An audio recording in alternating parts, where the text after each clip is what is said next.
njeriu që nështrohet Allahu xhaleshanu, ai e konsideron pasurinë e tij, jo vetëm tina, po e konsideron dhurat për të madhe Zotëgjër, që me atë pasuri, ai t'ju shërbej të tjerëve.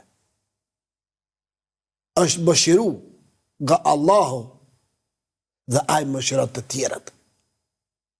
Dhe jo të bëhet kryelartë, dhe jo të bëhet me debat që fatkeqësisht shumë njerëz binë në këtë kurrë të shejtanit.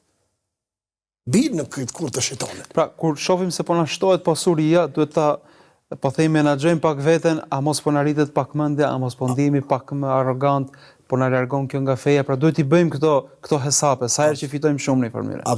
Edhe vetë nocioni që kemi lexuar dinar, pasuria. Prisoj, qofse menaxhohet mirë, ai është din, është prej Zotit, është prej fesë. Pse dim me menaxhu. Qofse nuk dim me menaxhu, ai bëhet nar, bëhet shkatërrim. Bëhet shkatërrim.